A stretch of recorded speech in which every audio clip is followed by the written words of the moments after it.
we've had a lot of videos we've done that have gone viral. We get 1 million views or whatever, but like usually they're based on some, I don't know, something or some, whatever. Those people don't turn into customers later. Some of these videos didn't go as viral for us, but we get 30, 40,000 views on it. Yeah, we looked at the stats on your videos. I think it was a 4x increase in shares on those videos versus your other ones. Because it, again, like I said, this is especially good for people who are like you, entrepreneurs, or trying to get a message out there. It's really good at getting that information out there to the right people. So it catches the attention of the right people. And I think a lot of people look at it and they go like, well, it didn't get a lot of views. But it's like, it's not always about views. I could teach this real quick. There's this thing that I teach called the content funnel. The word funnel's in it. I'm already sold. Let's go. Yeah, you love it. So the content funnel is really understanding the 3 different types of content. And this is really good so you understand like the flow of a single piece of content is what we just talked about. But let's talk about your overall content strategy. This is the content funnel, because there are videos that are designed to go viral to get a lot of views. Those videos typically don't produce as many buyers. Or naturally, when you get 1 million views on a video, I just had a video this weekend that got 1 million views in like 24 hours, like just completely took off. It's at 2 million views now. But like, it's not like it blew up my business overnight. It got a lot of reach, but not necessarily like a lot of buyers, because there's different parts of the funnel. So you guys know how funnel works, right? So at the top of the funnel, it's really big, right? And that's the reach phase of the funnel, is like, you want to reach as many people as possible. The middle part of the funnel is the trust phase. This is where you're building value, building trust with people, okay? And then the bottom of the funnel is conversion. So you're going to reach a lot of people, but the percentage of those people who end up buying from you is small. It's a fraction of those people. And so when you have videos like that you do something funny or something silly or entertaining, like if I made a video of me chugging a gallon of milk in 30 minutes and then throwing it up, like it probably would go viral. Let's do that right now. Where's the milk? Hey, get some milk. Just kidding. like probably would go viral, just because it's almost like a guarantee that something like that is going to, or at least is going to get a lot of views. But what's that doing for my business? Not much, right? The person who sees it, like my kids sometimes will see my videos and it's like my kids are being shown that one, but they're not being shown the yeah, exactly. Like who's actually watching these doesn't really. Yeah.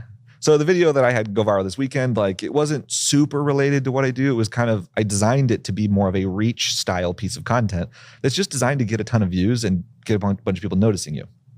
Now, the next phase is the middle of funnel content. So what I can do is I can follow up that video with another video that points to it that says like, hey, it was a video of my book getting printed, right? And so showing the manufacturing process, which is really interesting. And then, so a bunch of people are like, oh, that's super cool. And then moving on. But I got like, maybe 600 or 700 followers from the 2 million views. So the next video can be like, I just made this video and it went viral. Here's how I did it. Here's why it went viral and that kind of thing. So it's taking the attention from that video and now narrowing it down into what I do, okay? My target industry.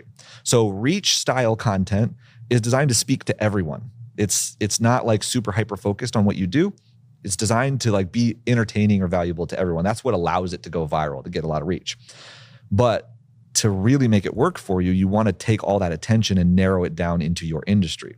So your trust style content in the middle of the funnel is really speaking to your industry now, speaking to what you do. So I'm talking to content creators and entrepreneurs and making that happen. And then of course your conversion content is talking to your buyers or prospective buyers. Here's what I have, here's what I do.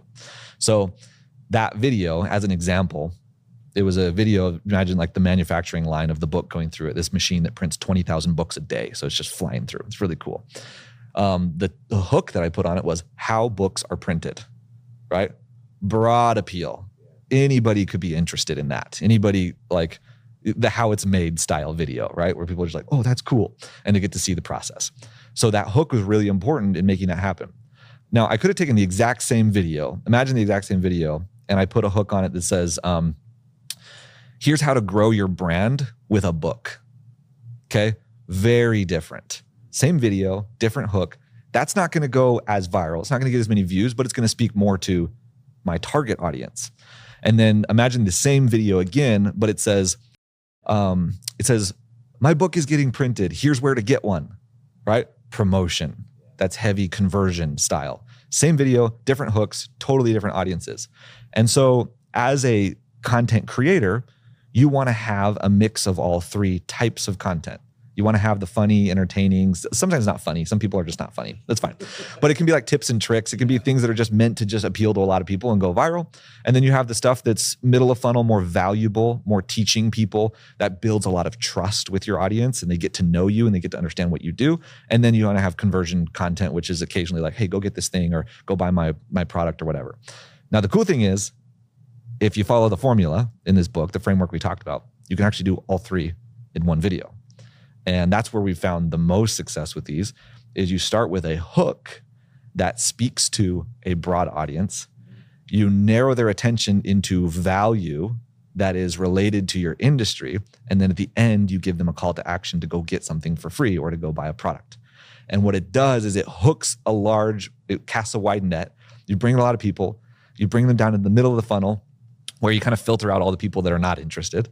And then you get those people that are your audience. Because you think about it, if you cast a wide net, if you get 1 million people, I guarantee you there are people in there that are your audience. No matter what the video is, there's some in there. And so you want to filter those people out into this is what I'm teaching you now. And then you filter those even down further into now go take action on it. And that's why this framework works. Why we did it for you. Maybe it doesn't go as viral as something that is only focused on the top of the funnel, but it will get you more views than what you're getting normally if you're just showing up on camera and talking about what you do, because it's in the language of social media, and it will do a better job of taking that wide net, filtering it down into the people who are actually your people in your industry, and then filtering those people down into the ones that want to join your email list or get your lead magnet or join your webinar or buy a product. Yeah, very cool.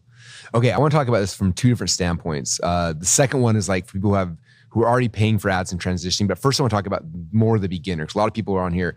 They're at the beginning of their journey. They're trying to create an offer. They're trying to create a funnel. And a couple of things that I noticed is interesting is a lot of people they know I'm making this thing. I'm creating this offer. And so they don't want to talk about it because they want to wait until the offer's done, then reveal it to the world, right? So they spend way too long, usually 6 months or a year or 2 years trying to build this thing. And then they're like, I want to share it with the world. And they put it out there and there's no one, they have no following, no audience, they have nothing, right? And then they're like, what do I do? I'm like, well, you should have started building the audience when you first had the idea, not 2 years later. And you can buy ads. Like, well, I can't afford ads. What should I do? And so it's weird thing. And I want to just reinforce this and get people's heads thinking about this. Like if you're a brand new beginner and you know you're creating something or you want to create something, like now is the time to start doing this, right?